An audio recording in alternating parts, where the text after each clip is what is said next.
Go lang tayo. Okay. Parang, when you're faced with criticism, tapos yung critics will kind of like tell you, argument mo sa kanila. Well, ito yung petty argument ko sa mga critics is, pag ko, alam niyo naman pala, ba't di nyo gawin?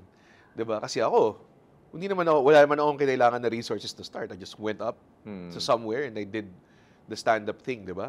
Parang ganun. So, parang sinasabi nila invalid argument daw yun. Well, anyway, that's besides that. Thank you. Welcome pala. Thank you. The medyo serious talk show with Red Oliero. Ang ating guest ngayon, kung nanonood kayo, sorry, we rolled in the middle of the conversation kasi ano pa lang, once na nag-upo kami, intense na yung usapan namin. Pero we have our guest here, si Pura Luca Vega. Baka di ka na-recognize. Very uncostumed siya. Sabi niya, gusto ko mag-costume. Sabi ko, baka mainita nga. Alauna yung taping Okay na natin. pala to. Pero welcome.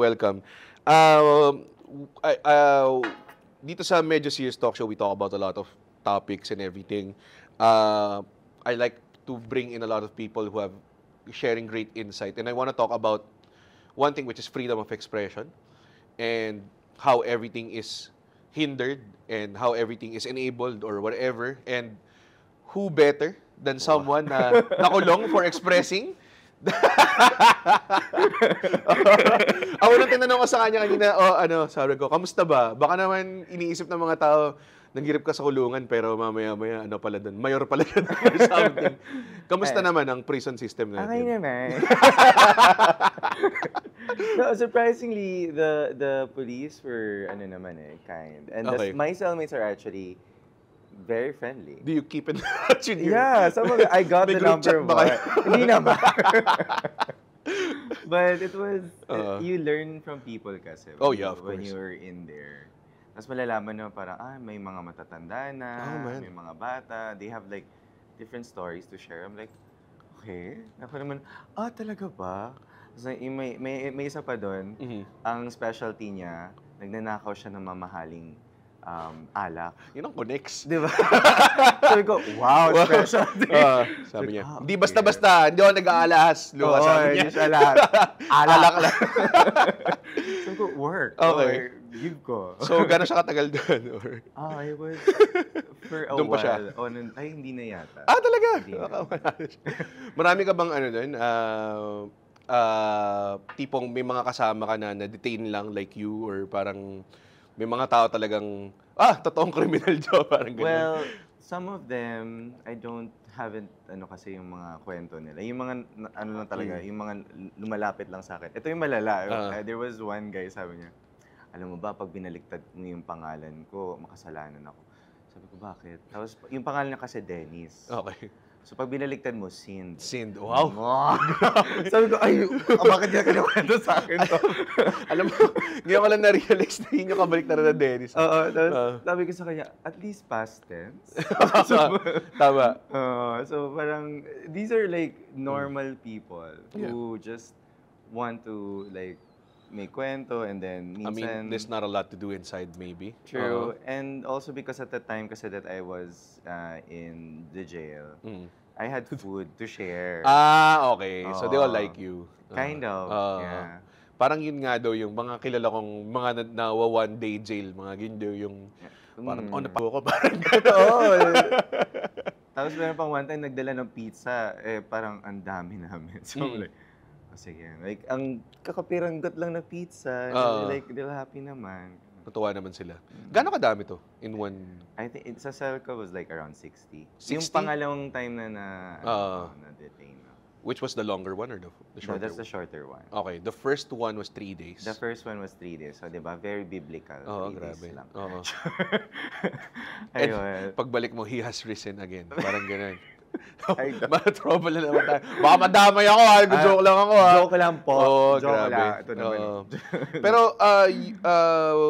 yung nangyari yan, when you posted did you post it or someone else posted it?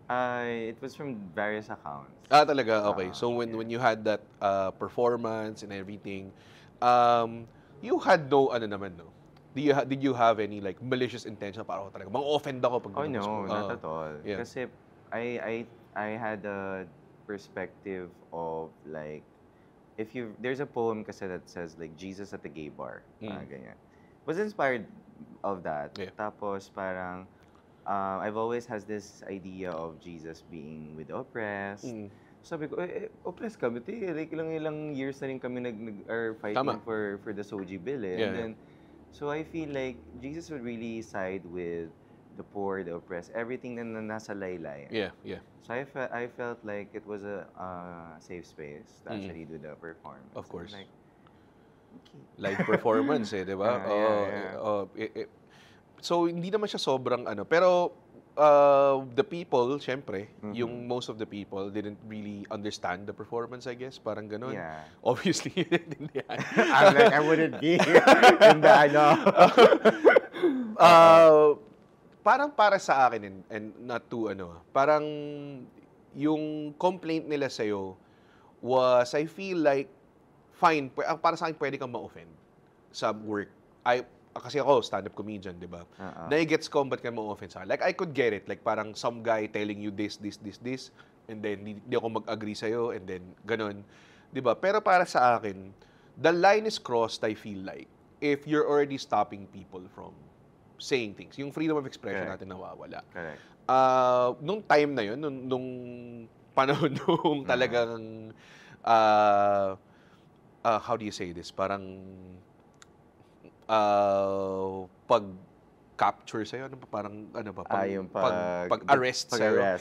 Pag-arrest sa'yo, did you feel na parang talagang, oh my God, parang they're really hindering my freedom of expression here? Parang ganun. Well, yes. Or did you feel empowered pa na parang, sige, laban pa tayo, ganun? More of, more of like, I have nothing to be ashamed about. Or because I feel like, what's wrong with it? Yeah. But then again, if I also don't invalidate people if they were offended, but I think that them being offended is rooted with them not understanding the context. Exactly. Yeah. Diba? Like, okay, na-offend ka. Oh, I get it. Pwede ka ma-offend. Pero you can only be offended, I think, if you don't know some of the intent. Yeah. The why it was, such a very interesting and uplifting experience for us. Yeah. And in that particular setting. So sabi ko, okay, na-offend po kayo. Pero sana naman pakinggan niyo muna ako or tingnan niyo muna it from our perspective. Yeah. Ayun. It's such a, parang yun yung pinag-usapan din natin kanina. Parang okay lang if you're offended by your work, lalo na kung nakuha mo na yung full context, you find out everything. Sabihin natin, i-assume natin, that person was there from start to finish ng performance. Lahat ng set and everything, gets niya yung ambience, gets niya yung environment and everything. Pero na-offend pa rin siya. Okay lang yun para sa akin. Pero yun nga, the reverse engineering of the intention is, I think, what's making it worse, eh. So if someone is saying, oy, napanood ko yung performance mo, si Mr. Puro Luca Vega, ganyan, inoffend mo kami kasi ang intention mo is awayin mo ang simbahan. Yun. Which is hindi. Yeah, diba? Which is not, like, they're putting words into your mouth, or they're trying to paint, like... Make it worse, yeah. Diba? Oh. So it's like, tapos minsan pa nga, sa mga complaints that I've read, it's like, I was twerking. I really don't know how to twerk though. I was like, you portrayed Jesus as twerking. And then sabi ko, so masama ba ang twerk? I don't think Jesus said that anywhere. Okay, yun. Napapaisip na lang ako, but that's not really what I intended it to be. And siguro then, gets ko siya from my point of view, kasi medyo babad ako with this type of material. I've watched Jesus Christ Superstar. Oh, yeah. Diba? Like, really artistic depictions of Jesus. So for me, I had no problem with doing it. Kasi I was so used to it. And also, I grew up Catholic. Yeah, we all did. Yeah. I mean, this is a predominantly Catholic country. Yeah, exactly. Yeah, ayun. So, yeah. Mahirap siyang it's so, like sabihin nila, dapat di mo ginawa yun. Siyempre, hindsight is 2020. Pero mahirap siyang i-gauge, eh. Sometimes you feel like you're even celebrating it. But other people would disagree. And if a lot of people would disagree, they don't even have to be right. Diba? Alam mo yun? Yeah, parang ganun. Ang pinaka-problem ko talaga dyan, lalo na ng time na yun, it kind of like sent a message to a lot of artists who are touching subjects like this and everything, di ba? Yeah. It's like, ako ba? Kasi ako nung time na yun, mag-record ako ng Netflix special ko nung time na yun. Nag-meeting mo, guys, nakulong ulit si Pura Luabig. Baka pwede natin i-tone down yung ibang gusto ba i-tone down natin? Tapos, it was like a meeting of like, hindi naman offensive yung sayo, blah, blah, blah, and everything. Ang daming ng because the incident happened to you. Sabi ko, ayoko makulong for like a joke, di ba? Parang, I like the laughter, but fine, papansin ako that way, pero ayoko makulong for that, di ba? Parang ganun. So, it was a lot of there was a lot of thought just because that happened to you. That's how it kind of like affected a lot of the artists then. Pero I guess that you're out, it kind of like parang wala na yung thorn in our chests now. Or do you feel like there's still a looming I think threat? there's still the challenge of trying to do your own thing and creating a lot of other things. But I think it's important to also keep on challenging these forces. Carotene! Ayun. I think I would agree with what Vice has said in terms of comedy na mahirap magpatagwa nowadays because everyone is so critical. And it's not even like, not the critical sense na parang they would understand the intent. They're like, I'm offended. And that's it. Parang, okay. Diba? And I was talking to you then, when we first met, parang isa sa mga unang points of conversation natin was like, "Uy, I also do religious jokes." And I've never got in trouble because I think it's a gender thing, not really a content thing. Because if you look at history, even sa mainstream, there have been so much content na using religion as a topic. Yes. That's, I feel like, na mas malala, if not mas malala pa sa ginawa mo, mas corny pa sa ginawa natin, or tawag doon, I think, mas widespread pa yung... Actually, baka nga downright talaga lambast. Oo, talagang... Ako sabi ko nung una, sabi ko, inisip ko agad, wow, kung ngayon kaya ni-release ni Dolphy yung Father Jejemon, ganun din kaya yung treatment nila or parang mas maraming defense. Kasi I think ang common denominator lang naman, ang pinaka-main difference is you are really just, gay. That's it. I'm sorry, guys, for being gay. but yeah, I think it highlighted the hypocrisy. And you can even look at it from the comments that I see and I was like, okay, so ano ba talagang pinag-uusapan na dito? Kabaklaan ko ba? Yung performance ba? Yung performance ko. Like, okay, ayun. Pinaka na-offend ako, sabi niya, panot. Kasi, di ba ang bastos? Sabi ko, alam ko naman yun. May receding hairline ako. Gets ko yun. Mataas na hairline mo. Huwag ka na magsumayaw.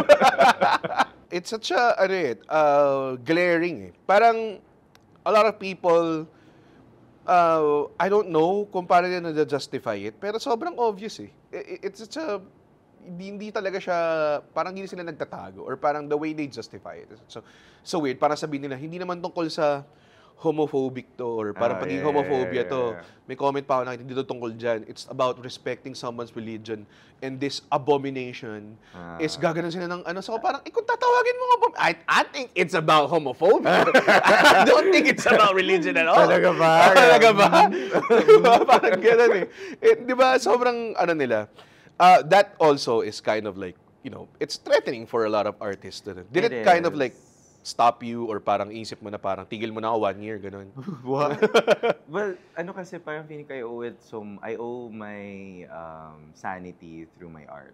Okay. Yeah, totoo naman. So I think expression. It's my way of valuing my drag to continue doing it. Yeah. Doesn't have to be perfect. A lot of artists just continue to do stuff, and then how people would perceive it is beyond our control. Yes. So parang iniisip ko na lang na, well, if you feel that it has a different interpretation, that's a reflection of kind of who you are. Don't you think? Tama.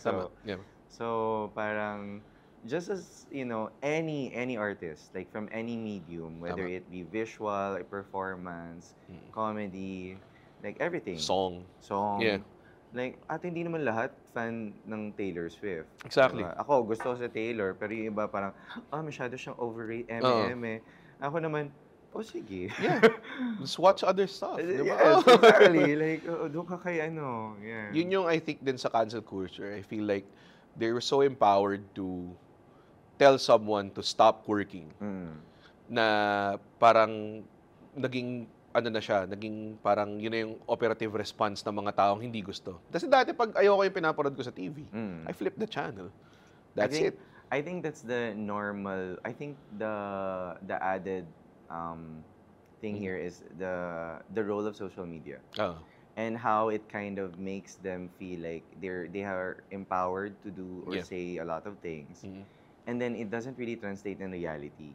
Kasi I receive a lot of hate messages. Peke yung social media. Even death threats. And then, pero pag when you meet naman people in even the ones who don't necessarily like what you do, they don't like, outright give you like that violence. Exactly, Hindi naman sila they may discuss with you. Very uncomfortable discussion. Correct. Yes po, opo. Yes Gets po, ko po. Pero they won't like do the things, not even close to the hate comments that we get, di ba? So parang dun ako na parang there's a disconnect with how people are in social media. I think though, parang when they are empowered to voice out their opinions and voice out their views and everything, and it's so easy for like someone now to be heard, di ba? Pero I think shouldn't it be dahil nga may ganun, they should be more responsible with what they say kaysa ngayon na we're actually giving them avenues of non-accountability. Di ba parang, pwede kang gumawa ng fake profile, hindi sa'yo yan. Tapos pwede kang magsalita ng kahit ano, di ba? So, things like that. So, feeling ko dapat, the more na accessible yung platform, the more na nakikinig ka, dapat may responsibility ka. Because that's what they tell us if we're public figures. They tell us, dapat ingat ka sa mga sinusuportahan mo, mga sinasabi mo, because people listen to you. That goes for everyone, di ba? Like, kung may ma-implement sa 3 tao, tsaka 200 tao, fine, magkaiba yung gravity switch. Pero that's still the same logic. So, para sa akin, they should also be held accountable just because they aren't public figures. Dapat, kung ano yung sinasabi nila, accountable ka rin dapat sa sinasabi mo. Diba? Minsan kasi naisip ko, puro ano na lang like money-making yung iba. Yeah. So like, they will just, I'm like, okay. Oo. Kasi ako naman inisip ko, yung mga comment na nagagalit, inisip ko, nag-express din sila. But the way I'm expressing, diba? Parang ganun. So parang yun na rin siguro yung, parang art na siya, I guess. Parang makita nilang may 74 likes yung comment nila, siya yung nasa tuktok, di ba? Para sa dami nag-reply, tama, ganyan. So, I guess parang yun na yung way nila to cope. Gets ko naman yun. Kasi it's reactionary to the stimuli na binigay ko sa kanila. Pero, parang kung ang stimuli, ang reaction mo is, tumigil ka na mag-exist. Medyo, na yun, di ba? Parang masyadong harsh. Meron din kasing, people who I would appreciate if it's like reactionary, it's okay. I think that's very human. Pero when people kind of just drag your name or your issue for content, that's where like, I'm like, there are people who just keep on commenting or they have their opinions and I'm like, I didn't ask for your opinion, but okay. Para sa akin, I think yun yung clear line between content creators and artists. Because there are content creators na, ano ang trending, let's use that. Correct. Whereas artists, when we create our content, it's more of like, what I feel like today, what I feel like expressing today. Exactly. Diba, yun yung main difference. So parang, nainis ako minsan na, like ganyan, pag may issue, na no offense, I'm pretty sure these guys will check the tone kung ano ba ang majority, kanino ba kampi ang majority, and then doon tayo kakampi or doon tayo lalaban, di ba? Parang ganun.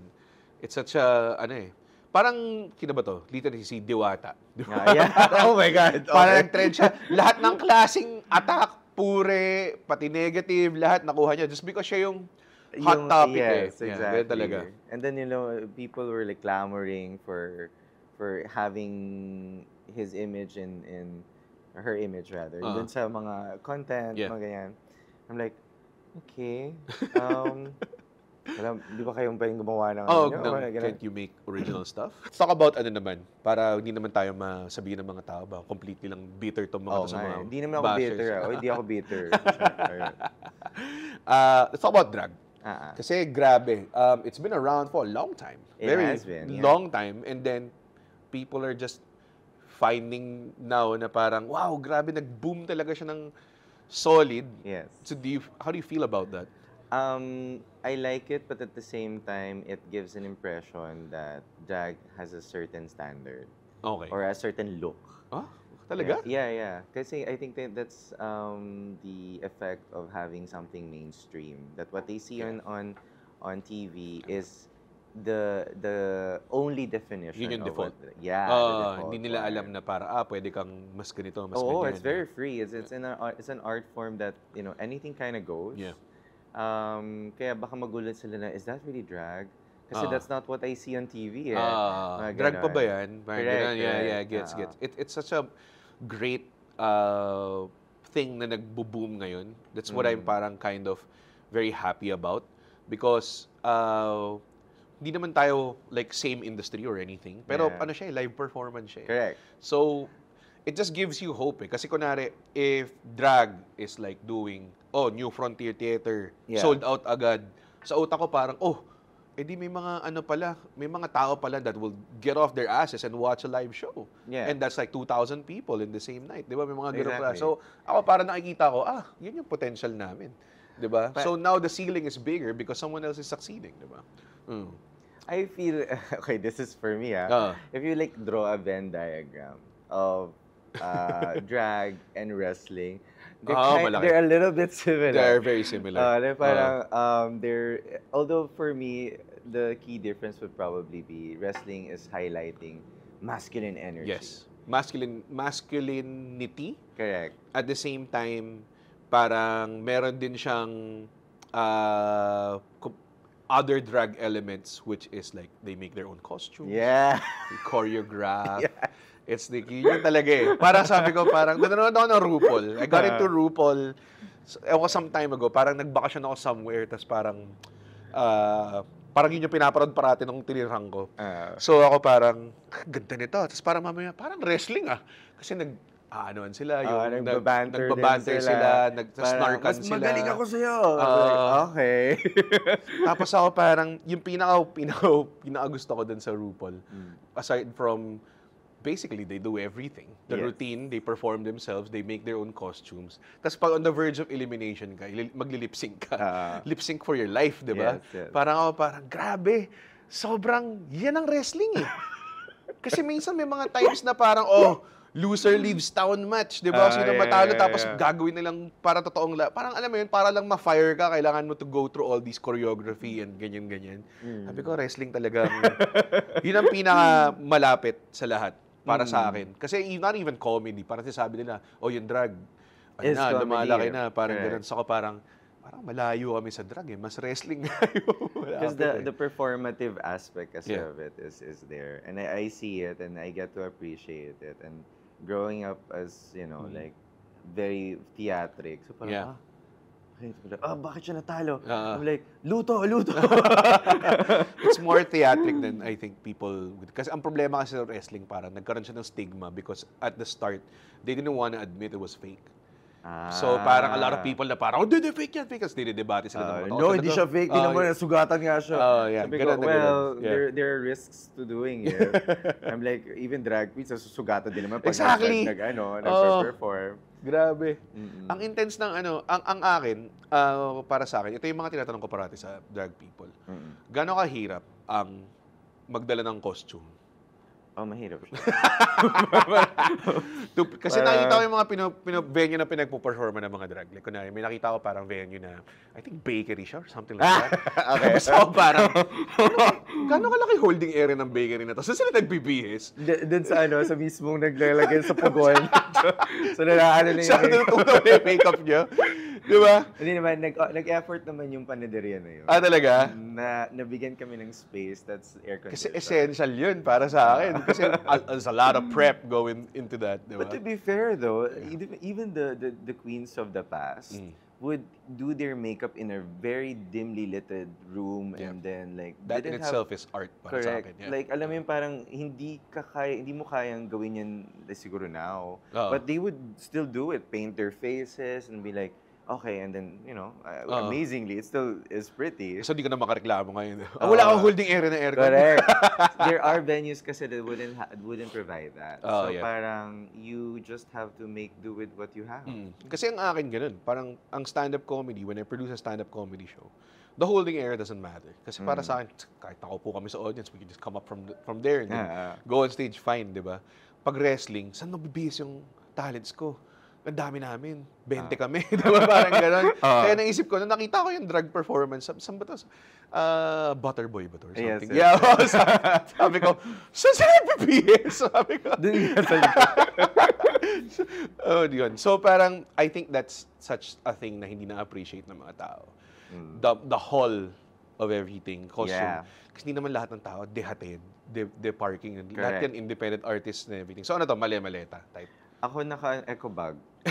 Totoo. I have a lot of eco bags. But yeah, some of my queens would have my colleagues. Professional setting. Ano talaga, maleta. And they had like 2 or 3. Yeah. Parang wrestling talaga. Yeah, diba? Parang okay. And then pinapalitan pa yan. Ganyan. Yeah. So, meron ba kayong parang designated na, okay, ako na yung magdadala ng makeup or kanya-kanya talaga kayong, wala kayong hiraman? Kanya-kanya, pero pag nandun na minsan, nag-fix na. Like, I think this wig is better. Cute. So, walang professional rivalry na tipong tinago ko yung wig ng isang tao. Merong mga nagnanakaw, no? Talaga? Diba, ay maganda to. Tapos biglang, ay, saan na yun? Actually, yun lang gusto ko malaman. Name them, please. Talaga ba? Talaga, may mga nagnakaw. May parang tipo, asan na yung wig ko? Tapos parang, wala na. So like any other creative industry, may selosan, may tampuan. May ganon, but I think mas mabigat yung parang we having the same profession. It is. We are kind of like, we know what we're doing this for. Yes. So there's a deeper, more valuable reason as to why we're doing this. Yes. You need that, yung purpose, I think. Correct. Kasi kung wala yun, it's just gonna be animalistic talagang, ano pera mo, pera ko, ganyan. Correct. Yung tipong, bakit mo papakailaman ako? Ganyan. Like, no, it's the type of, job that allows you to just work with people. Yep. And I think that's important. Nanggaling din ako sa group na nagkawatak-watak eh. When I was starting, I joined a stand-up comedy group called Comedy Cartel. Tapos parang nung time na yun, nagkaroon kami ng creative differences. We all left. And then some of the members went to retain sa Comedy Manila. Sa Comedy Cartel. Tapos we formed Comedy Manila with sila GB. Tapos, naalala ko, isang meeting namin. Okay, baka mag-away-away tayo. Mag-away lang tayo pag may pera na. Baka mag-away-away tayo for what? For gigs, nakikita tayo ng 200. Di ba? Pag may pera na, tsaka tayo mag-away-away. So, yun yung parang... Parang medyo mas maano. Yun yung parang simple mentality na parang, wag natin, parang pag may away talaga, hindi worth it, guys. 2,000 lang itong pinag-awayan natin. Pag may pera na, tsaka tayo mag-away. And until now, parang sobrang bihira kami mag-away talaga. It's because parang may mentality kami na sa eksena kami nakafocus, not on the... pero ang tagal na ng... Kailangan nagsimula? I started 2017, but I think... The scene is how long? Tagal na? Matagal na. Not a lot of people, pero medyo underground pa siya. The drag back then, kala mo super tanda ako na. The drag in the 1900s. Nung panahon ni Rizal. Nakagano'n yun. Maria Clara. No, ano lang siya, like patago lang siya. Yeah. But actually, historically, meron talagang nagda-drag during mga panahon ni Rizal. Oh, yeah. Pero it was like more of like cross-dressing. Minstrel, vaudeville type. Yes. And then it changed into comedic type of drag. But still a little bit underground. May impersonation, human impersonation. And now it just becomes more new, wider, more colorful, more different characters, different flavors, ganon. So all these content, like RuPaul, mga ganong klase, it helped, no? Kasi it kind of like educated the culture. It put it into the spotlight. So hindi na siya naging underground. Hence, there's also a pressure to kind of fit a certain mold from whatever they saw. Yeah. Yun yung problema with wrestling because everybody just watched WWE. Correct. Sobrang, it's a Diba? multi, It's that's a WWE. billion level industry yun. So parang ang layo nun sa ginagawa namin. So kaya parang may challenge to actually, titingnan niyo yung local. Yeah. Diba? We've always also like when we do our shows, we kind of remind people na, or you have to support local drag or tip your local queens. Tama. Kasi parang feeling ko baka nakikita niyo lang na of value is the ones that are international. Yeah. Ayun. Siya tawag dun, kailangan siyang i-build yung eksena na yun. It's so hard, lalo na ngayon na meron kang opportunity to make it bigger. And make it, ang maganda sa inyo that you have this parang purpose. Hindi lang tipong, peperahan natin to. Correct. Ganun. Purpose-driven life. Purpose-driven life, exactly. Yung pera, sabihin natin second priority. Yeah. Ganun. Siyempre, ayaw naman kailangan natin. ba rin? Baka nakasabi, wala palang pera, libre na dapat. Teka lang. Mahal ang mga stuff, okay? Mahal. Yeah, totoo Mag-exist and everything. Mahal ang makeup, Ang yun nga yung parang tinatanong ko, ang overhead mo ba sa sa tawag doon sa mga costumes mo, paano mo kina-calculate din? Parang it's kind of like you balance it you still have to shelf out kasi may kailangang to have that fantasy. Is ko parang bibibiling ka bang wig na, pwede tong 4 na costume to. Oo. may din yung parang layer na lang or parang okay na yan, na ROI na ROI na. Oo, ganun. So because I did a podcast video on this na parang the cost of one look or one performance. Oh, wow. Yeah, like in terms of like pamasahe, makeup, tama, yeah. costumes. The whole overhead, yeah. Yes. Means we would have costumes that would go as expensive as 50K. Although wala akong ganun. Okay. Wala akong ganun na 10 costume. to 50K, Yeah. Ang pinakamahal ko na costume was like 20. Designer dress na yun sa Yes. Because some like, okay, it's also one way of also supporting the queer designers. I guess so. Yeah. So parang you kind of like, okay, let's help each other out. And there are a lot of really good designers part of the LGBTQIA community. So parang, okay, sige. But it doesn't have to also be all designer. So you can also be in drag wearing just the t-shirt. Talaga? Meron. Okay, And that to me is like... Cost effective yun. But not all the time because you have to switch it up sometimes. But there are queens that I know can get away with just wearing a t-shirt. Yun ang the dream. I'm like, work. Yun yung mga sinasabi ko, may mga comedians din kami na parang, itong guy na to, parati lang naka-Iron Maiden t-shirt to. Hindi niya iniisip yung look niya, tapos sabi ko, as ako, iniisip. Nagpagawa pa ako ng suit no isa. Minsan pag if it calls for it, kunwari corporate gigs, mga ganong klase, they have to be in a suit. Or weddings, mga ganyan. Kailangan mo bagayan. So if you're into that, dapat meron kang, hindi ka mag-stand out kasi dapat in team ka or something, mga ganun. So, anong color nung wedding? Anong color ng wedding nyo? Earth colors kami. Hindi ko na po natanggapin yung gig. Wala po akong green na suit mga ganyan, di ba? So, but I like it when people have so much thought in whatever they do. Yeah, Like, even when I do weddings, I also ask, like, who is my client? Yeah.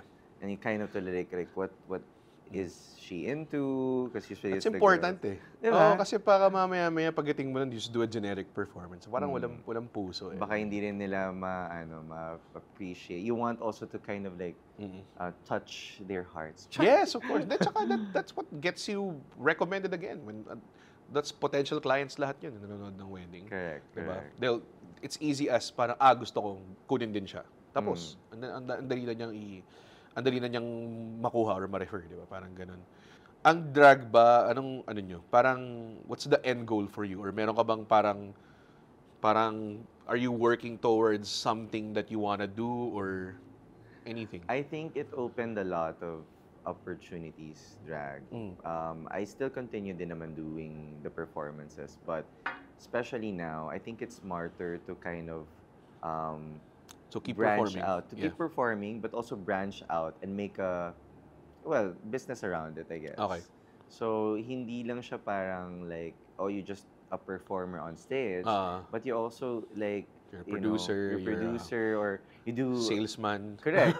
I'm learning these things. So parang, okay. So even like in content creation, if you wanted to like expand in the social media sphere, Kasi para it's also an opportunity to educate people who may not necessarily have access to the spaces that we perform. Yeah. And you do a podcast as well. That's I do, a great platform for educating. Diba? Like I think you having that Netflix is accessible for people who can't really go to a comedy bar. Tama. Yan. So parang, okay, that's great. So expand. Put yourself into in areas you're not that comfortable with, but it's a start. Do you feel responsible now that, there's so much siya yung bayaning nakulong. Rizal, no ba? Meron ka bang pressure na parang dapat magaling ako, ganun? I'd like to still be true to myself. Yeah, so there's an element na, okay, I'm very aware of what I put out there, but I also don't want to kind of compromise who I am. So it's still gonna be me, though. Because that's what took you to the dance, di ba? Parang ganun. Ayoko naman na to kind of like, I hate it, like pretend to like be someone else when I'm not. So the pressure is more of like, can you keep up with what is expected of you? Yeah. But even that kasi, and I think with all of the artists, you're actually allowed to kind of mess things up. Yun din. Diba? Actually, yun din yung pinaka-na-enjoy ko na parang pass. Parang, okay, hindi mo namang kailangan maging lahat alas, di ba? Parang ganun. Parang it also is very human. And, yes. And you're allowed to be, you don't really need to appease anyone. It's a general shift, I feel like. Parang, people, ngayon, parang people are more watching, like, personal social media accounts. So you can see very humanized entertainers now.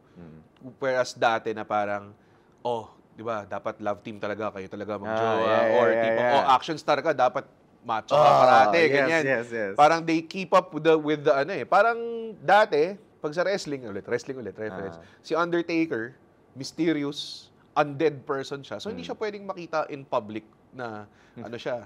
Pero ngayon, may podcast na si Undertaker. Alam mo, may ganun na siya.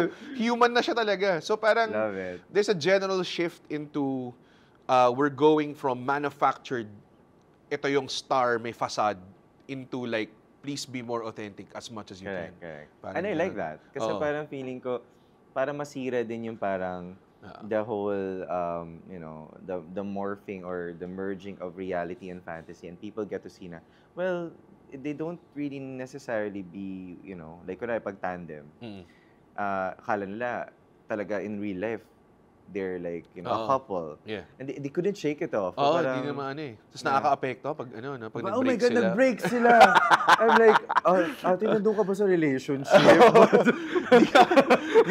Watcher ka lang Invested ka masyado, te. Okay, exactly. Sige. So apart from being, kasi we're winding down, Hassel, I could talk hours and hours about like freedom of expression. Pero, apart from makulong, apart from hindi makulong, sorry. Ano pang future plans natin? Like, do you want to venture into doing movies, more shows, ganyan? Yes po. Hello po. Sa mga potential po dyan na gusto akong kunin. But yeah, I don't limit myself. Yeah. So if there's an opportunity for me to actually do a lot of other things, I do. My God, I would want to try wrestling.